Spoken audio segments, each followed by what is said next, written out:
Welcome to the fourth Big Brother Canada 3 recap episode of the You Are Team Number podcast. My name is Michael Harmstone, and joining me, as ever, is one guy whose features would still be recognisable, even if Peely drew them, Logan Saunders. Evening. You can tweet us using the hashtag yatncast, or email us at yatncast@gmail.com.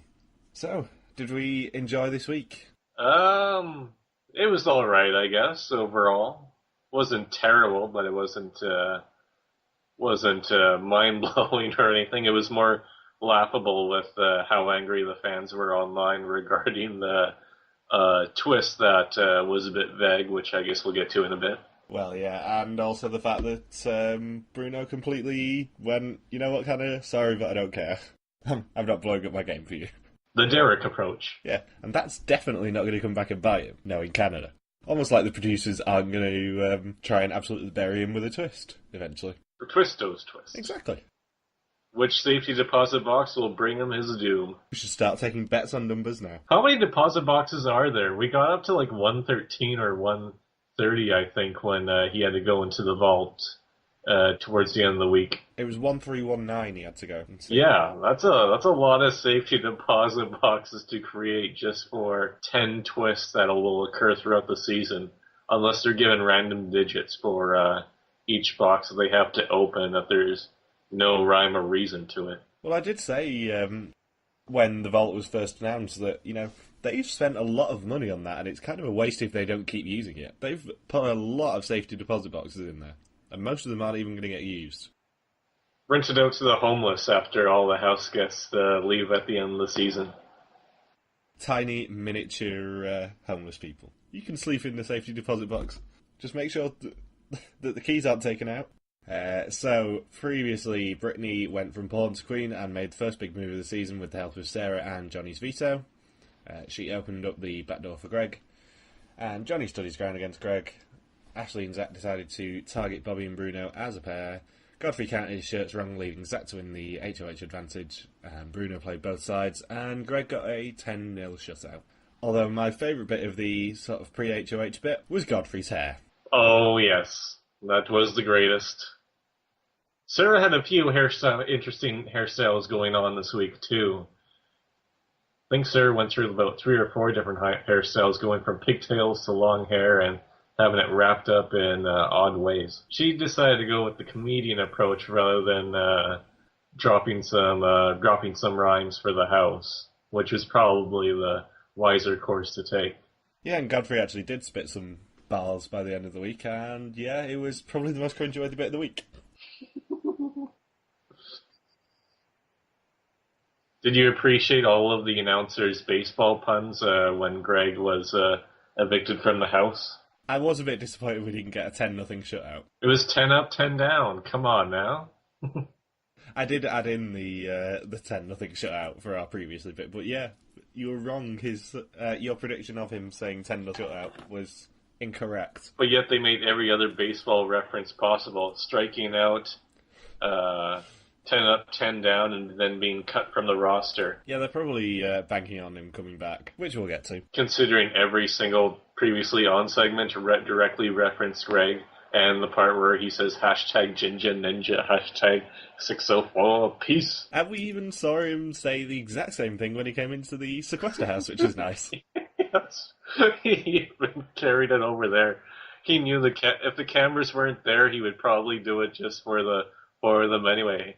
They would be thinking, geez, it's just Risha, Cindy, Neha. Why do you have to say that? None of us have access to Twitter or social media while in sequester. You don't have to hashtag. My favourite bit of the week was their reaction to him. It was just like, equal parts, how the hell did they manage this at equal parts? Oh shit, we've got to live with him for a week. So, we started with the HOH competition. And in this HOH competition, the house guests must slide down a sleepy hill into a pool of suds, find washcloths with letters on them in the suds, head through a rinse cycle, more water, squeeze through a ringer, pull themselves along a clothesline, and hang up the letters. The first house guest to spell out the phrase, fight dirty laundry, wins HOH and $5,000 cash. For winning the t-shirt task last week, Zach gets a 1-letter advantage. Which he squanders away because Newport's smack dab in the middle, as Jordan likes to say. And I believe on the feeds that this is the last week that Newport actually wanted to throw HOH. I think they were saying that from this coming HOH competition, they were actually going to try. Interesting, considering they'd go back to having 12 house guests anyway. Oh, well, they didn't know about the twist, I'm assuming. Yeah. Right, so maybe next week they'll be like, well, it's back up to 12, so we're just gonna throw again, I guess. Well, the HOH competition should finish before the return competition. That's true, too. So the HOH will get their HOH room, and then the returnee will probably be waiting for them in it or something. Or maybe it'll be the vault. Yeah, they won't have to re-enter via diaper costume. Let's hope that the HOH doesn't leave them in there too long, because I suspect there's not very good air filtration or anything. They might die. They're probably stuck down there with Scott and Nate from last season. I would just love it if the HOH has to go into the vault and pick from one of the three of them to return. Because they said there was a chance of them returning. They didn't say that they weren't bringing back Scott and Nate as well. Yes, actually, that's a very good point, because when Scott and Nate were in last season, they said, well, you guys do have a chance of being brought back. Or not so much brought back, but brought in to begin with. We just didn't mean that it referred to this season. You could just be stuck in the vault or the secret room season after season until you eventually get picked to be on the show. Yeah, I mean, it's like the return twist they used for Big Brother 9. Do you take James or do you take the mystery house guest? That's true too. It was the one where the public voted out of about 4 or 5 people who they wanted to return, and then the house guest had to choose whether they wanted James, who they just evicted, to come back, or Alex, who was the pick off of Anaphylaxis Amanda. This is why writer's strikes should not happen. So yeah, Bobby said that it almost makes you feel like you're being born again. It's a lovely mental image. Godfrey said it's like making pizza. Was that him that said it? That sounds like Godfrey.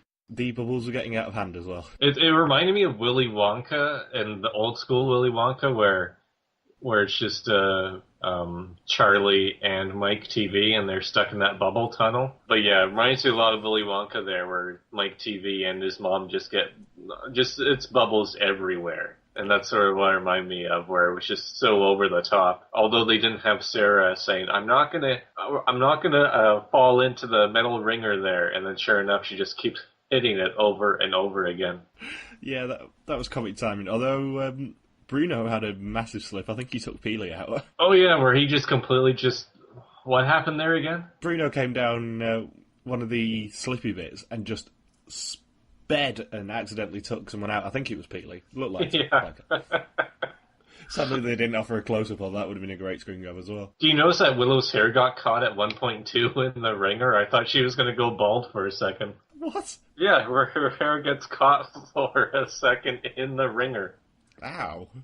Yeah, it looked painful because I have it written down here. And Bruno's thumb was getting more and more knackered as well. He was in like a full sling by the end of the week. Yeah, his thumb of his, that's always an annoying injury to have whenever it's sort of like a sprain in a finger or a toe. I've noticed it's been strapped up for the past couple of weeks, but I don't think we actually got any explanation as to why. Too much time in the chop shop? Yeah, just sort of, I accidentally chopped my thumb, I've sprained it. And Bruno gets triumphant music as he takes his last set over to the stand and wins the competition and HOH.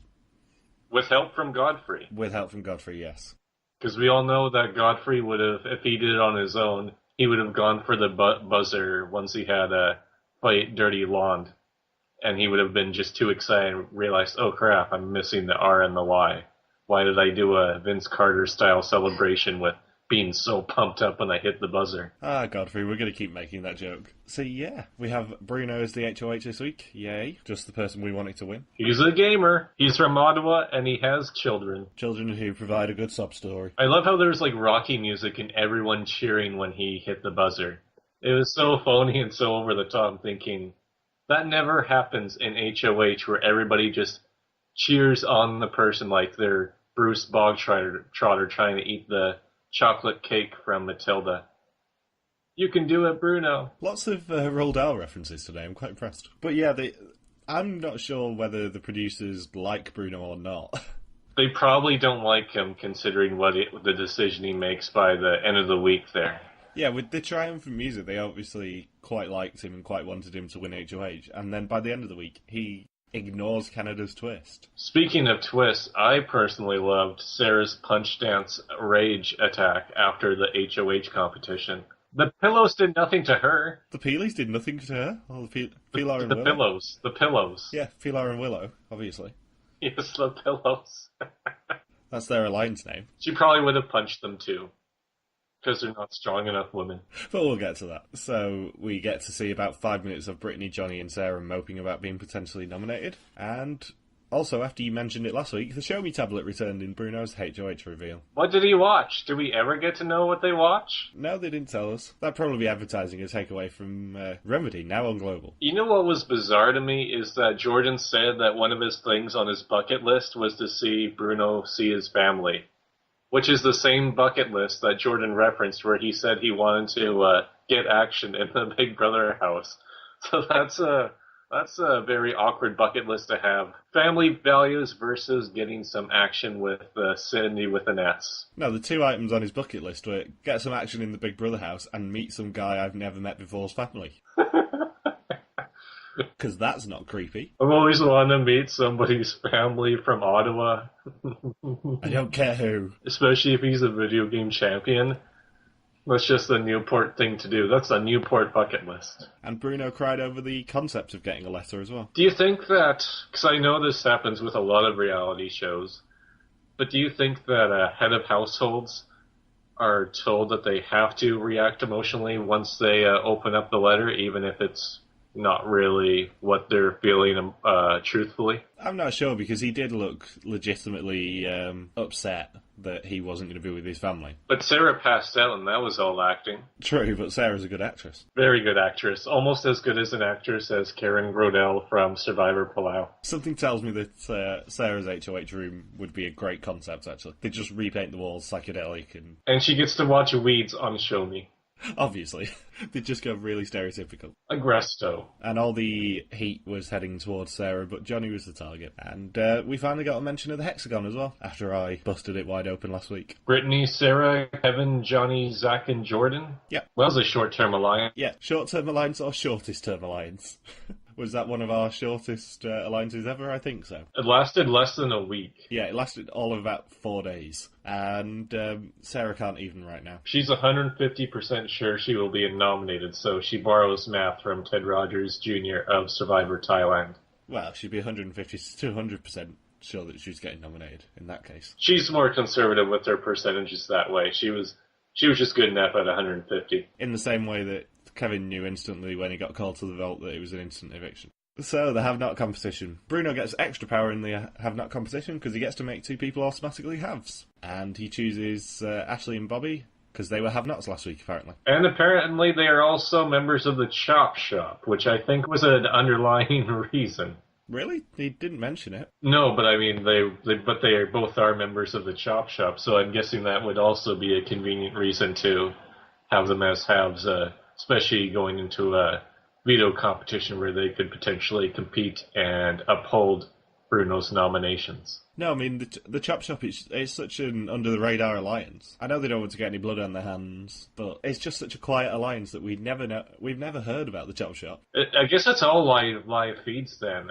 Or the story that producers want to tell in the 3 episodes that they have per week that they just don't find an interesting story to tell it from their perspective. I think they really want to create a sloppy seconds atmosphere from last season where they just tell it entirely from the underdog standpoint, because that's the one that viewers are going to sympathize with more, even if the truth of it all, according to the feeds, is that the Chop Shop is the majority and they are running things. They're essentially the Row 2-4 from Survivor Marquesas for the time being. Well, let's hope they get overthrown fairly soon, because, they're a horrible alliance. Just got to call Johnny Cochran and he'll be on the case. So, this competition is called Game of Bones. They are really pushing the puns on the competition names this season. Teams have 20 minutes to bring back as many bones with food items through a maze on them as possible. The team with the least number of items will be have-nots for the week.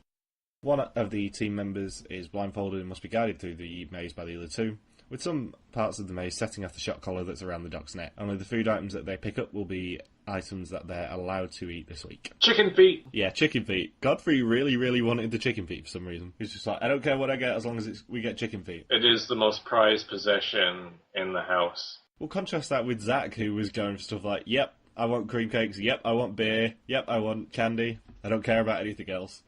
Food items that will upset your stomach, take one.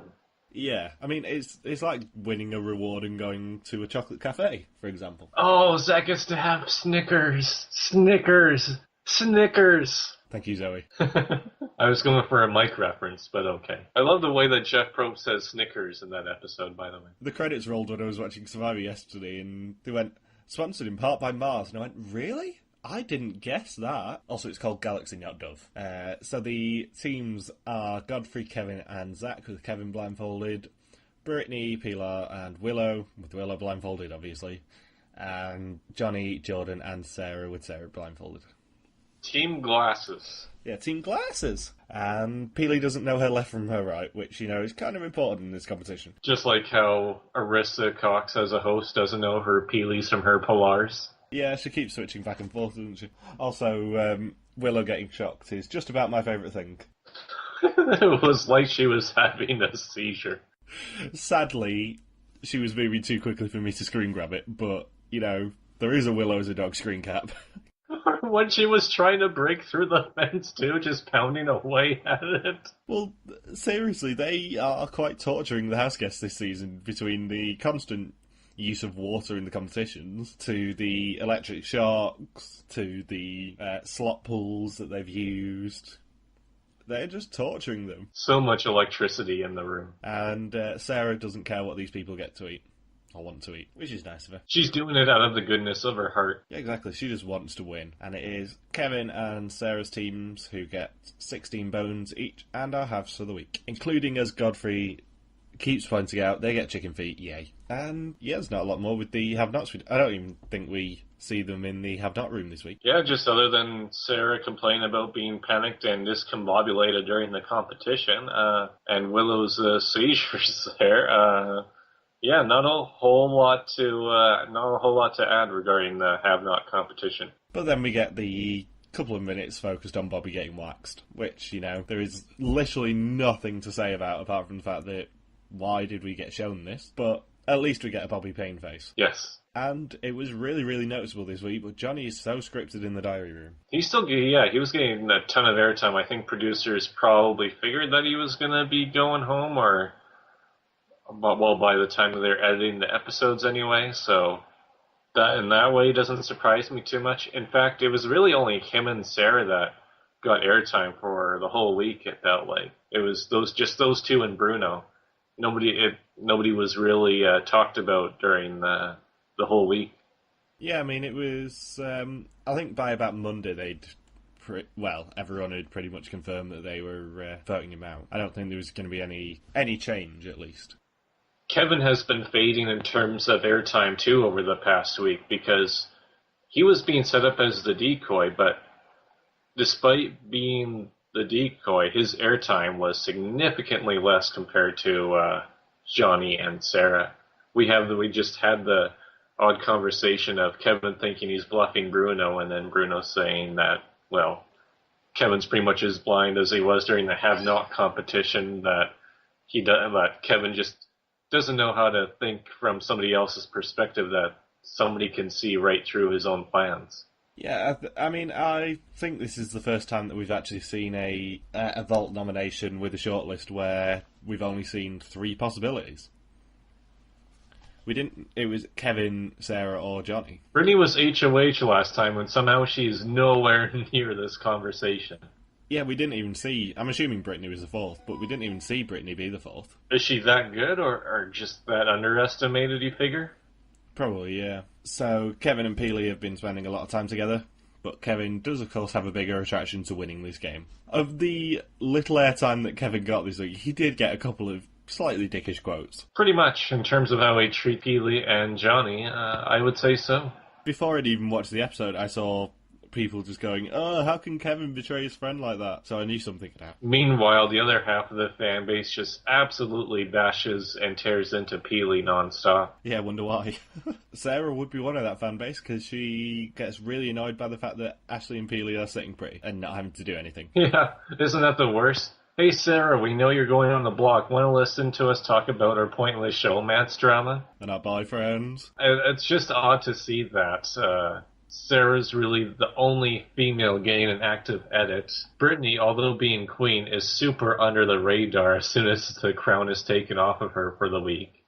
And then you have Willow, who's just there one-dimensionally as comedic relief, and then Peely and Ashley are just strictly involved in showmances and have zero other qualities in terms of airtime shown on the episodes there. The live feeds may be different, but according to the episodes, they're just shown as the objects of showmances and not being particularly used for anything more beyond that. Especially with Peely, where Peely's just being portrayed as sort of an idiot, which I think is a bit cruel for the edit, but I mean, they went out of her way to be like, well, she is in a showmance with Kevin that Kevin doesn't, that Kevin's just going to mock relentlessly. And also, we're just going to say that she can't tell the difference between right and left. That will be Peely's edit for the week. To be fair, at least she got an edit this week instead of last week. Yes, where the only scene she was involved in was physically counting how many females were left in the game. What about JB's arse as well? Right. Where Jordan has to give an anatomy lesson. When she was talking about Jordan's backside, which is nice of her. And then Kevin took a chance to talk about Peely, so it's all coming full circle here. And Sarah realises that the hexagon didn't defend her even a little bit, which, you know, makes them one of the shortest-lived alliances ever. At the nominations, it was Johnny, Kevin and Sarah, and one person who wasn't shown on the shortlist. And, of course, it was Johnny and Sarah who were nominated. All with in the presence of Brittany's pigtails, I believe. Did you notice in the start of the second episode, they did actually reveal the veto winner? Yes, I noticed that too. I said, well, so much for suspense there, but the second that you see the veto competition, you know that the HOH is going to win a competition like that about 99% of the time.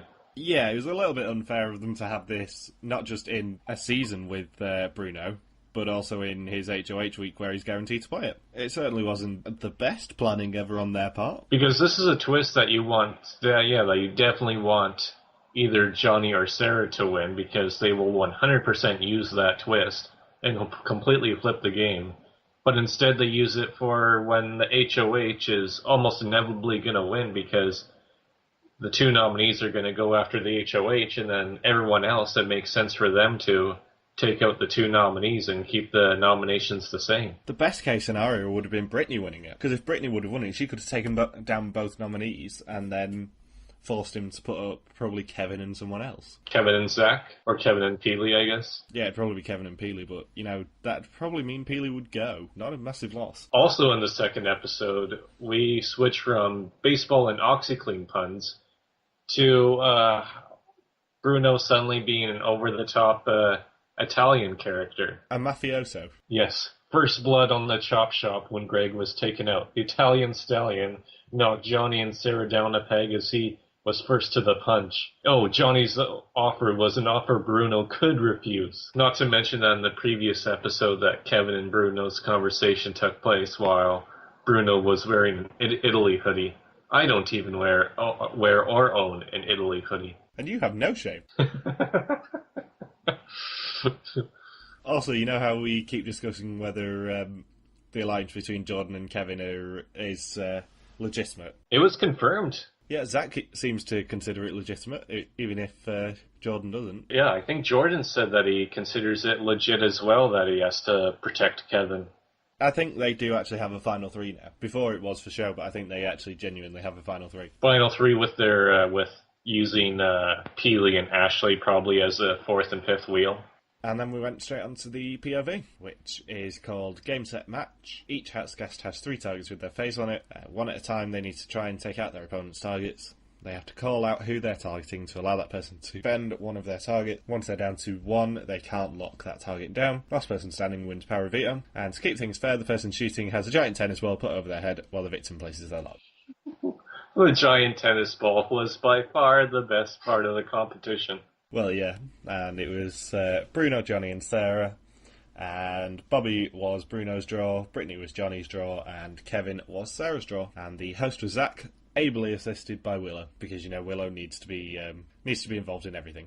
just from a hilarity point of view. Brittany went first and targeted Johnny, and she missed. So Bruno does draw first blood on Johnny. He got blood on his hands? Because he is a member of the Chop Shop who's willing to get blood on his hands instead of worrying about blood on his hands. And he's also a world-class gamer. Yay. On shooting games as well. It's not like he's a world-class gamer on Smash or anything. He's, a world-class gamer on FPSs. And to further the whole Italian references, he does have to reference Scarface when he eventually gets match point in this challenge. Say hello to my little friend.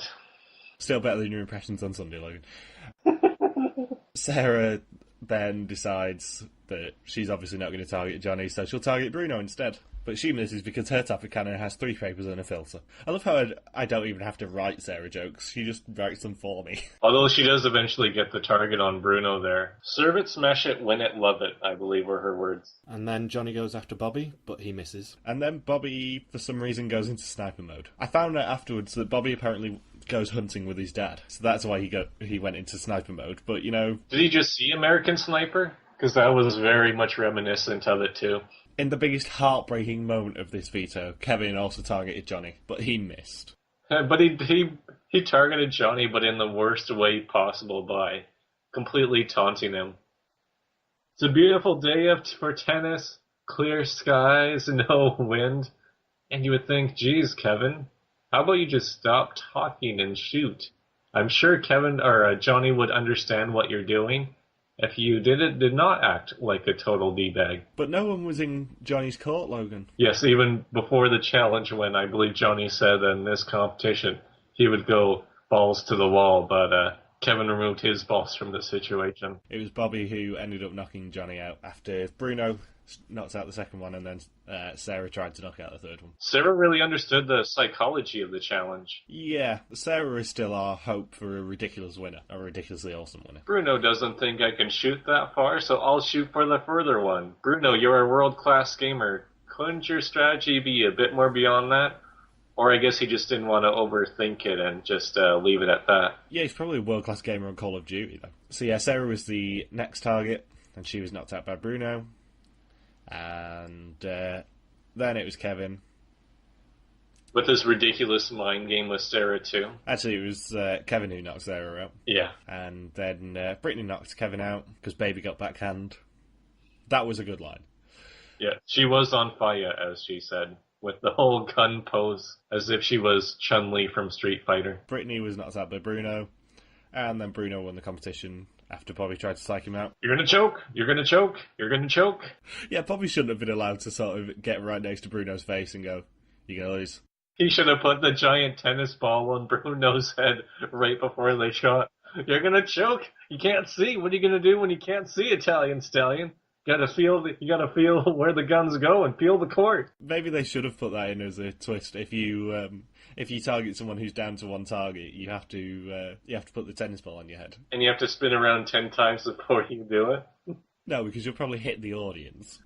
Crush Peely again for the second day in a row. Damn it, Bruno.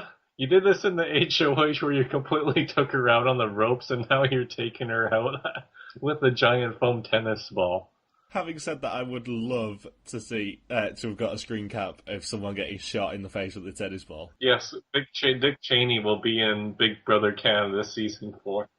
It would have brought me so much joy. So, after the veto, Johnny obviously feels hurt by Kevin targeting him. We did skip over one major part of the episode, though. Before the veto competition, we have to address the mysterious orange liquid that Zach was drinking when he was talking to Johnny in the storage room. I'm just assuming it was an energy drink of some description. I just love how he drank straight from the huge bottle and was pouring as much of it into his mouth as possible. He does not drink like a normal person does. Well, maybe he's just afraid of germs. He's sort of like the anti-Pawnee resident. Another Parks and Recreation reference? Damn right. I've got Lil Sebastian watching over me at the moment. I actually do have a Lil Sebastian blush. He's just staring deep into my soul until I make references. So yeah, Sarah received a secret mission, and she must hide clues around the house as part of a treasure hunt for her fellow house guests.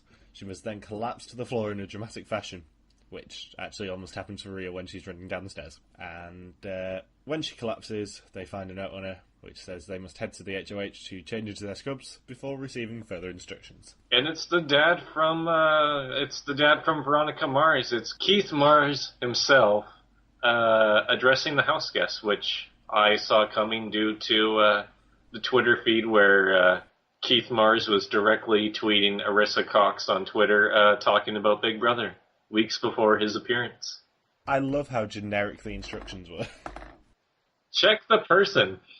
Yeah, he did not know who it was at all, which kind of made it funnier for me. Like he filmed this months ago and said, okay, I guess this will be used for something down the road here. Where's my $1,000 so I can go home? The letter said that she's allergic to eggs.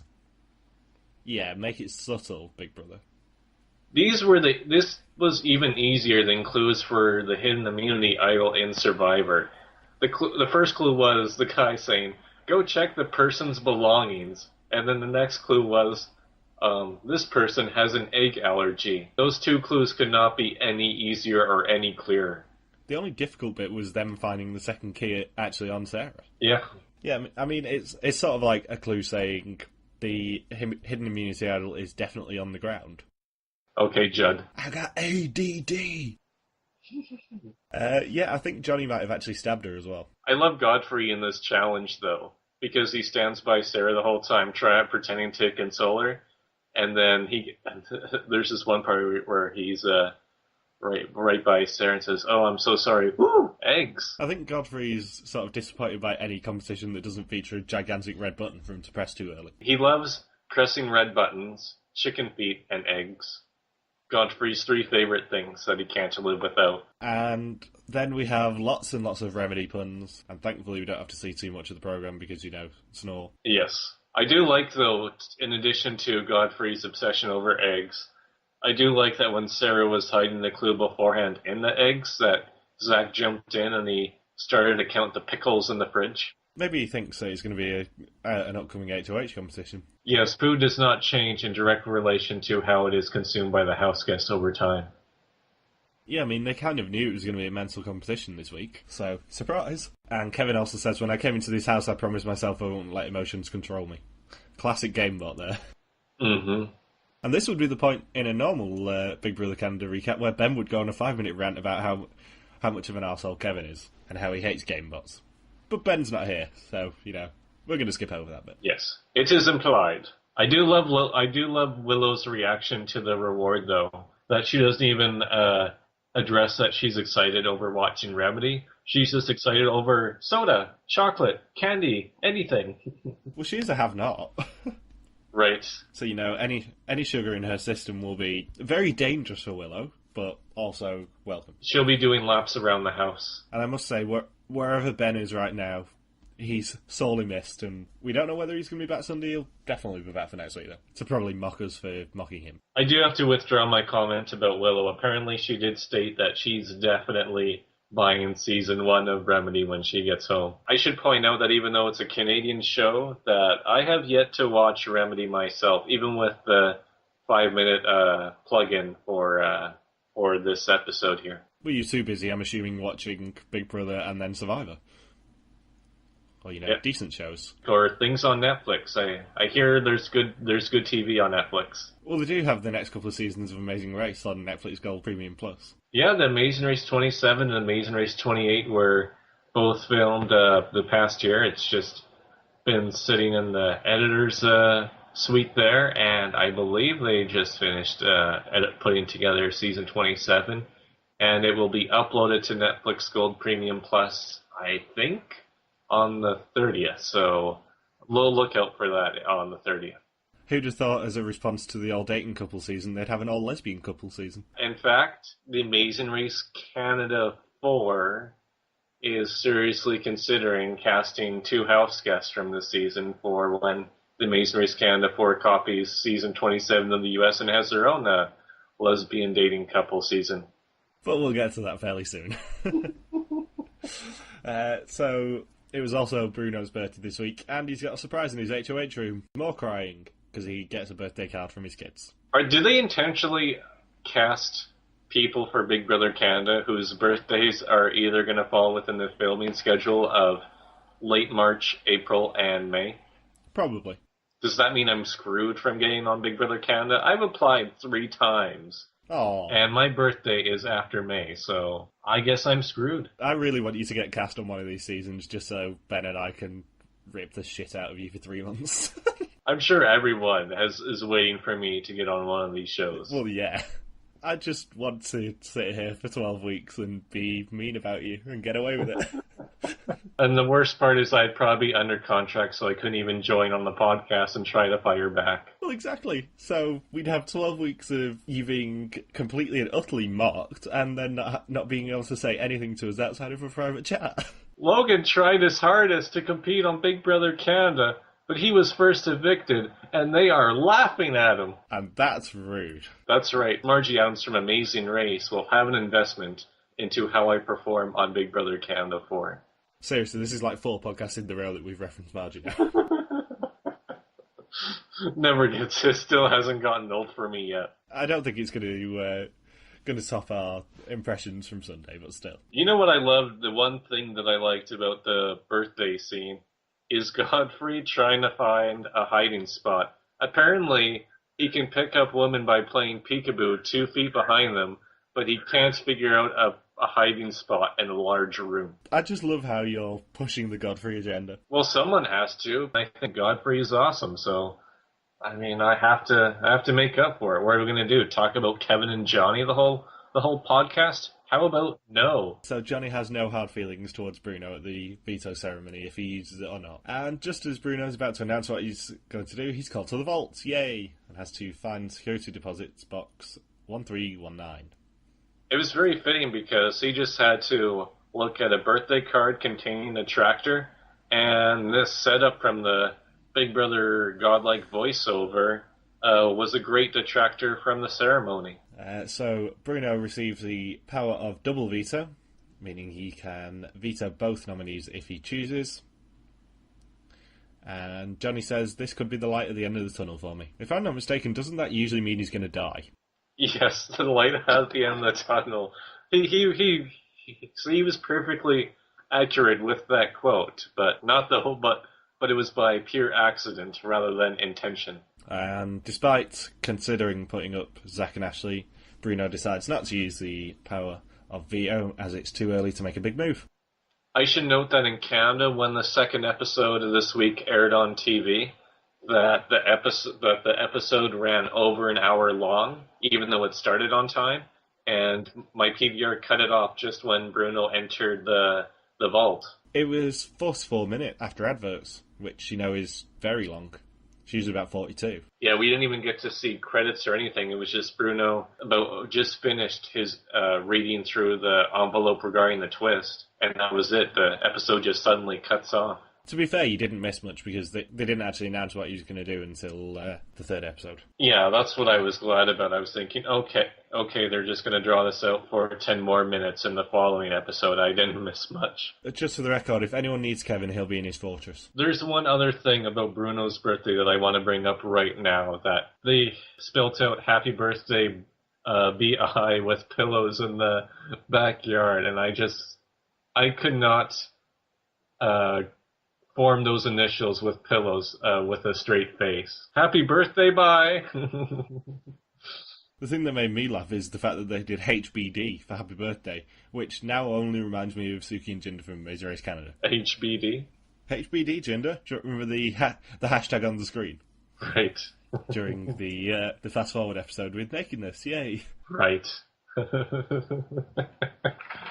And Godfrey says after a conversation with Sarah, "Just like every other deal I've made in this house, this deal is pure lies." All lies. The funniest thing is, that's pretty much what Sarah said as well. Who knows? I would love for that alliance to happen. I always hold out hope. Also, did you notice that Sarah was wearing a shirt by Neda from last season's company during that scene? I noticed the Black and Saint on her back. I wonder if Neda paid Big Brother to make a house guest wear that shirt in the house. The eviction episode preview, or the previously on segment, continued on with, it was more boxing puns, if anything. So they're really trying to push Bruno as Rocky.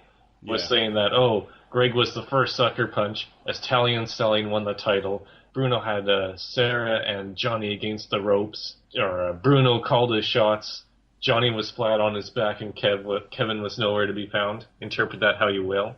And I think that was about it for the boxing puns, and then they, of course, went into a bunch of tennis-related puns for the veto competition. And Sarah and Johnny do Gummy Bear strategy, which Johnny tries to leverage. And then we have our sort of other minor task of the week, which was Big Brother TV. 100 per. It's a 100 per TV show. Which one of the programs was your favourite one? Probably the one that didn't make it on air on BBTV and ended up being BBTV After Dark. You mean the rap party? Where Ashley had to lick Strawberry Jam off Zach's body and Sarah and Willow made out for some reason. I'm quite partial to anything featuring Sarah in this task, actually, because Judge Sarah's showroom was ridiculous. But also her roasting people in the BBTV Search for Skills, with a Z, was actually pretty good. Boom, roasted. Andy Samberg. But the one highlight of this task for me was Willow as Justin Bieber. It was the best Justin Bieber impression I think I've seen. I'm not kidding about that. It was very spot on. She was just such a good Justin Bieber. I was like, wow, I think Willow just earned 10 more points there, strictly because of her Bieber impression. And during the BBTV Search for Skills, we also had Godfrey rapping. It was like 80s Spoonie G-rap. Oh man, it was brutal. I know I posted this on Facebook yesterday, but when I was watching this episode, I actually sent a message to everyone at yatncast just going, do I have to watch Godfrey rap because it's awkward as hell? It was like if my mother was trying to rap. I am really bad for cringe, but anyone who is just awkward singing and awkward dancing and awkward rapping just really sort of sets me off cringing. My name is Logan, and I like Hulk Hogan. There, that's a rap. That was a Godfrey level rap right there. Willow did some contemporary dance as well, which is always appreciated. More seizures. She was reenacting the dog competition. And we had Peely drawing things badly as well. What an artist. And Brittany, Bobby, and Bruno doing a hip-hop dance as well. The Trey Bees. If they had Willow as Bieber, it could have been the Quad Bees. Oh, the Quad Beebs. And we also had Big Brother Canada 2 Rewind, starring the cast of Season 3 and John as well. Seems though John and Neda live in Toronto now, so they can just be there at no moment's notice. They live out just a block away from the Big Brother house, if I'm not mistaken. They are that desperate to continue to be tied into the show. Yeah, they definitely live in Toronto now, or Mississauga, wherever the house is. Mississauga? Is that like a combination of Mississauga and the country of Nicaragua? Yeah, pretty much. So then we move on to the eviction. Whoa, you're jumping ahead here, didn't you? What about Sarah's ridiculous courtroom show? I've noticed that throughout the whole week, whenever it's like Zach hosted the veto, or there was the have-not competition, or the showroom, that Johnny or Sarah always compliment Zach's physical appearance. That no matter what, even the medical task, yes, the medical task too, that Zach's outfit. So I think that joke will probably continue, because producers certainly go out of their way to edit that into every single episode possible, that pretty much each competition is just an excuse for Zach to be put into a new outfit, and for one of the other contestants to comment on Zach in said outfit. Well, they are portraying Johnny as a predator towards Zach now. And you know what was even better about the whole BBTV thing? Is Bobby's Kenny impression. Oh, yeah. I forgot about that with the Canada 2 Rewind. And then Willow timing it perfectly with quoting Sabrina. Oh, that's why you love yoga. It was just a subtle enough reference, but if you caught it, it pretty much made it 10 times funnier than Poppy in the ridiculous Kenny costume. The other great bit about that was the unexplained Johnny as Neda as well. Johnny didn't even speak as Neda, but John just sort of gave him an order and went, oh, Neda's gone downhill. I did not notice that. Go back and watch it. It's John just only says one line to him, but it's something along the lines of, Neda's gone downhill. You know what would have been better, too, is if instead of Johnny being Netta, it was Greg being Netta. And because of how Greg associates Netta, it's just Greg trying to do a Neha impression because that's how Greg thinks. Peace. It's the new Netta. So at the eviction, it's another very predictable vote. Hold on. We have not covered the ridiculous, cheesiest makeout scene I think I've ever seen in my entire life. Why on earth did they focus on that? The storage room is just supposed to be for dancing and people mocking the other contestants behind their backs. But no, we have Willow insisting to make out with Sarah in the most laughable and cheesiest makeout session I think I've witnessed ever. And you're an expert on makeout sessions, Logan. Oh yes, very much so. Just pop in some trident or juicy fruit and I'm good to go. I'm not sure whether that was as a consequence of the Truth or Diet, or whether, Willow was just a bit sloshed. Yes, maybe on Show Me they had Katy Perry's movie playing, and then Willow just went from there. And then she asked if she was good at the end, which was made it even that much more cheesier. So are we going to talk about the eviction now? Yes, go ahead with the eviction. Yeah, it was predictable. Johnny, 9-0.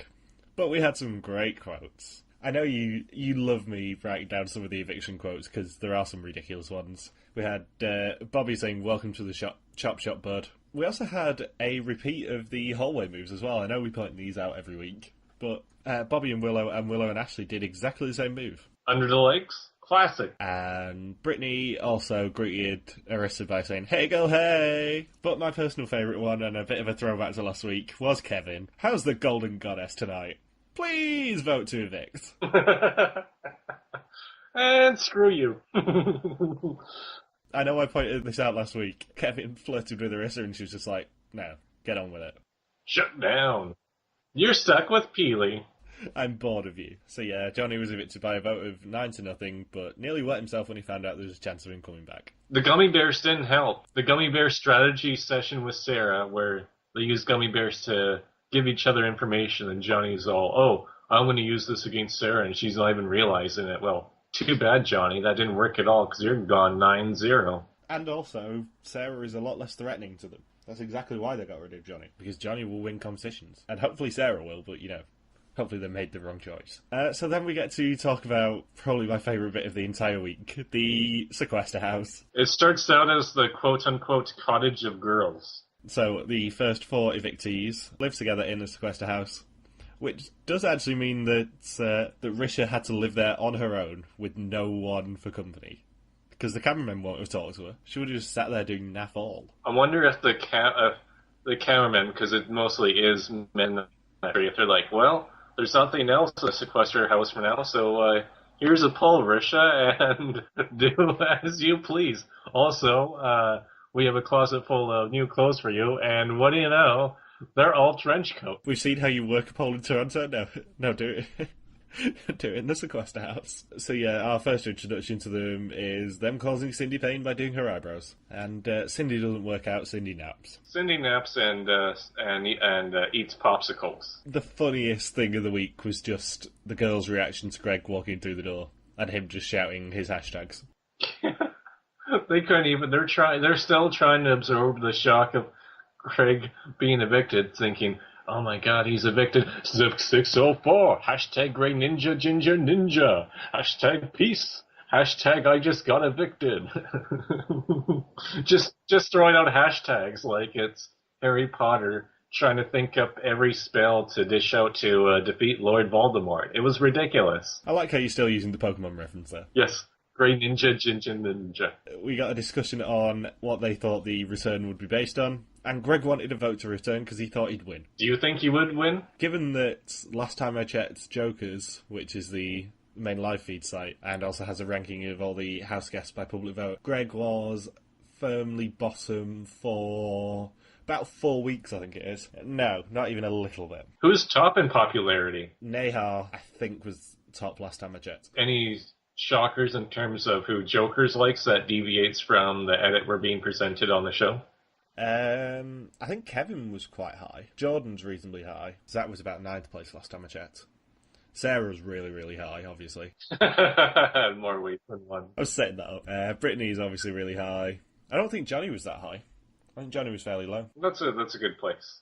But I don't particularly want to look at it just in case I find out who's returned. You know what was great with the sequester house, and after we saw the montage of Risha and Neha just running the treadmill as if they are going to be on an absolute war path if they re-enter the house, while Cindy just couldn't care less, that when they're brought out into the studio and then Arissa saying, oh yeah, Neha was on like a dirty shirt and ready to go back in the house right away. And then, Greg, you said, oh, I don't know if I want to be here. Hashtag I want to quit and go home. Just Arissa's. I was not expecting a Greg impersonation from Arissa, which furthers my belief that Arissa Cox is probably one of, if not the best Canadian reality TV host. Even better than Monty. One of, if not the best. So it's close. They each need another season for me to determine a clear winner. Monty has to be up there just given his willingness to do anything, whether it's drink snake bile, jump off the Macau Tower, or just generally do terrible puns. My one wish for Amazing Race Canada 3 this year is just, I need more Monty puns. I need a pun at least every episode, just so we can laugh. He's the true Jinja Ninja. None of these pretenders like Greg, who said in the sequester house that the Chop Shop would get chopped. It's Chop City now. Chop City. The LCC. Double C's, which I think is, which matches Risha's bra size. So they both have that in common. So, who do we think is most likely to return? Given that I know you don't know. We don't even know what the competition is yet. I know, but we know it's going to take place on the stage. With Greg's glasses too. If Greg is wearing the same glasses as he continues to show off, he may have a chance. I didn't write down about Greg's glasses, but I'm so glad that they returned, because I love them. They weren't the pink ones, though. They weren't the pink ones, they were the white ones, but still. He looks suitably ridiculous in a shirt and those glasses. Glasses, as the doctor would say in Brain Age for the Nintendo DS. Dr. Kawashima. Yes, glasses, and then he makes a funny face where he blinks like crazy on screen there. Dr. Kawashima, I've not seen him for a while. He needs to be seen more often, really. Also, going back to Arissa and Greg, she did actually call him the Ginger Ninja as well. Yes, that is furthering his cause, because he's got a hashtag going and a nickname that people can identify with. I kind of hope that Monty is aware of Greg's work. I keep tweeting him about it. Oh, you do? Each week, you update John Monty on the progress of Greg Merritt from Pitt Meadows, BC. Well, I keep calling them Long Lost Brothers. Have you tweeted, like, side-by-side picture to Monty? Just to demonstrate proof? I will do that after the show, because, yeah, it's hilarious. And knowing Monty will probably give me some ginger rage or something. Why are Ginger so negative that way? Why not some ginger love? That's never an expression. It's always ginger hate, ginger rage, ginger ale. Suki and Ginger? Suki and Ginger, yeah. But yeah, no positive things to be associated with Ginger, so why are they so negative? I think it's just because they're persecuted. Are we laughing at them too much? No, you can never laugh at a Ginger too much. So the HOH competition finally. This challenge is called Before or After. Arissa will give them two events and they must decide whether the second event happened before or after the first. If they get it right, they stay in. If they get it wrong, they're out. Last person standing is the new HOH. You know what's a fun fact? Did we find out the HOH before or after the end of this episode? After. We get to stay in. And we're going to pause right here and we're going to end this podcast right now. Yeah, this is a Big Brother staple. I'm not sure they should have done it this early. I would have waited another couple of weeks personally, but it's not very difficult if it's this early. But we still get to see Ashley wrong. Yes, she messed up on one of the first two questions that were very easy to answer, even as a viewer that wasn't a living. We only saw two questions. The first one was Zach winning his $1,000 before or after Greg winning his $1,000, and everyone was correct with after. And then the one that she got wrong was Brittany blocking a shot in Game Set Match before or after Sarah was put on the block. It's this week, Ashley. Yes. How do you not remember this? I think she might be throwing it. I hope she's throwing it. If Peely gets both right and you get it wrong, you should just make up on the spot and just admit you were throwing it. if Ashley was throwing it, pick a better question. One where it's not so blatantly obvious that you're either throwing it or an idiot. Does 7 come before or after the number 6? I'm going to go before. Ashley, you are out of the competition, and your counting skills are even worse than Peely's. And that's saying something. So, who do we suspect is going to win HOH? Before or after? Who's good? Does anybody have a career that involves putting things in chronological order easily? Well, I think it honestly depends on whether Zach and Jordan are throwing it or not. Because if they're throwing it, I'm going to guess probably Sarah. Because while she's a stoner, I think this is a sort of competition she can dominate. She was pastel for a good hour or so in the house. She didn't even get to be involved in some of the events that occurred. Yeah, but in the interest of fairness, they probably can't put those sort of questions in. Unless it's something like, did Sarah place the key in the eggs before or after she hid the note in her luggage? That would be such a mean question. How are we supposed to know? 50-50 guess. Take your best chance. If you were playing this game hard, you would have known when Sarah was placing the key in the eggs. If Newport aren't throwing it, then I think we're probably going to see a tiebreaker of some description. Probably a JP victory. I mean, Jordan is my suspect, but I don't think they'd want to win it.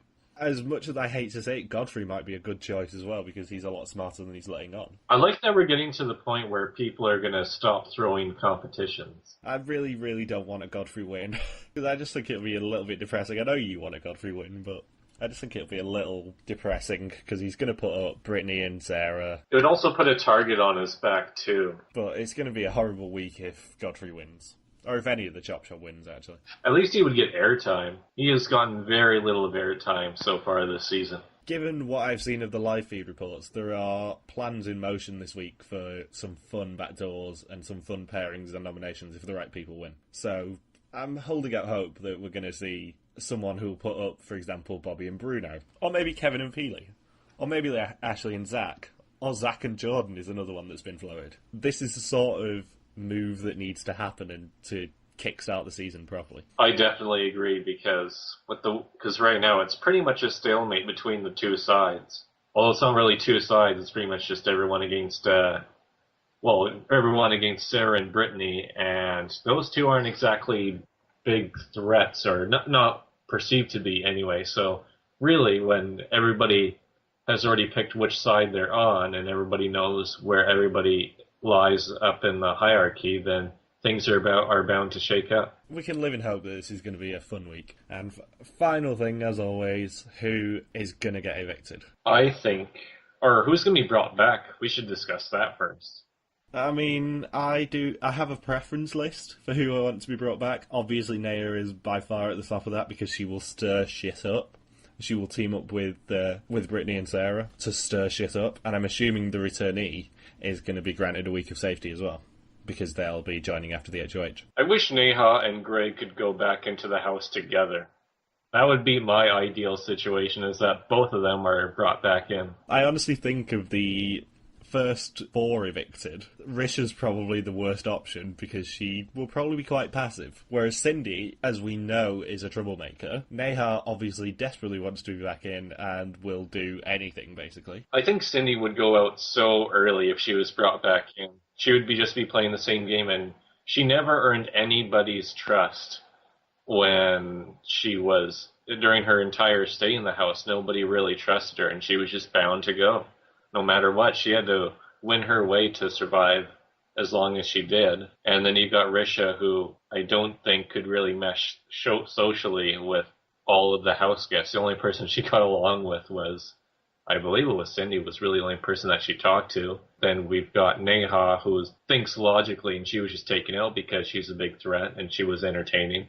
And then you have Greg, who was viewed as not so much as a big threat, but just as a pain in the ass. Yeah, the head of the dragon, the head of the ginger. The best thing about Greg coming back would be the fact that he would be a complete target, but if he's telling the truth about wanting to target the chop shop, that wouldn't be a terrible thing. If he could then team up with Sarah and Brittany, despite the fact that they got him out. That sucks for anybody who was in the chop shop that just had the Ginger Ninja expose your whole alliance upon being evicted. They said, hey, if any of you besides me are going back into the house, guess what? Bobby, Bruno, Godfrey, Ashley, and Willow are all in this alliance together, even though you guys probably already figured it out on your own, but I'm just going to confirm that for you, so shake up the game as you please. Well, the best thing for the Chop Shop would actually be Johnny coming back, because he doesn't know about it. Alright, he won't have that information. No, he doesn't have that information unless, they tell him before he goes in. That's not going to really change anything, though, because everybody would want Johnny out again. I don't think Johnny can go anywhere, even if brought back. I think Neha would be targeted the least of them, with the exception of Risha, because Risha's so passive. But Neha, if she played it correctly, could last the longest of the 5, I think. And also, Neha's awesome. Yes. I just want Neha to be horrible to people again. It'll be fun. Only the biggest reason why I wouldn't want Neha back in there is because her and Godfrey do not get along, and it always hurts me when Neha and Godfrey were targeting each other since they were my 2 favorites. But at the same time, she's got the biggest potential, in my humble opinion. So you would say, Michael, that you would be putting the Jinja Ninja on the bench? Yeah, I'm going to send him back to the showers. Not in an Amazing Race 26 way. Okay, Bracky. So who's being evicted this week? I would say, given that I kind of know from just following the live feeds last week that people are actually planning bigger moves. The Chop Shop is planning to basically blow up this week, I think, because Bruno and Bobby are targeting Ashley and Zach. Zach and Jordan are obviously targeting most of the Chop Shop now. Kevin and Peely are in danger as well. I'm gonna guess that we will see a showman split? I'm gonna go for Bobby, actually. That's what I was thinking too. I think a member of one of the showmances will win HOH, and then they'll just put up probably Bobby and Bruno and then send Bobby packing. I think Bobby is probably the biggest target in the house now that Johnny's out. I agree. It's safe for the Chop Shop to target him because Bobby and Bruno are a pair. I think a pair is going to get split up, so I think it's going to be one of Bobby and Bruno, Kevin and Peely, Zach and Ashley, or Zach and Jordan, which I know is 7 people of a potential 11, but still. A pair is going to get split up, I think, and a pair will be going on the block. And finally, who do we think is going to win? A whole game? I already said Risha last week, so I'll change my prediction. And I am going to say that we will probably have a Willow win, because that would be funny. Willow would be the most ridiculous winner, purely because can you imagine A, her speech to the jury, and B, her victory dance? I think this is the 3rd week in a row where I said that I'm expecting Willow to win, because she's still not in any real danger. It depends who comes back, really, because if someone comes back and finds out that Willow's been deceptive, she might go up the pecking order a little bit in terms of people to get targeted. I don't think she's in any danger this week, because I think they're probably going to be trying to split up a pair. But I'm going to hold out hope and still say a Sarah victory. I think if Sarah plays it right, she still got a chance to win. And somehow Brittany's still in the mix. Nobody's thinking about Brittany. I honestly don't think Brittany and Sarah are going to be targeted even if the other side win HOH. Because everyone seems to have their own personal targets to try and cut out a pair now. If Sarah just sits back, relaxes, and waits for pairs to get split up and then rounds up all the halves of the pairs that are left and forms a super alliance... Septagon. The Septagon Alliance. Wonder where she got that name from. So, anything else to add about this week? Nope, just that Sarah and Brittany and Willow are probably in the 3 greatest positions in the house right now, and I don't think any of them will be going terribly soon. No, neither do I. So, thank you for listening to us. We'll be back next week for another Big Brother Canada recap episode of yatncast. If you want to follow any of us on Twitter, you can do so at the handles posted in the description below, and you can join at least Logan and I, if not Logan, I, and Ben, to recap the upcoming episodes plural, of Amazing Race 26 this coming weekend. See you next week. See ya. Peace. Hashtag peace. Well, yeah, implied.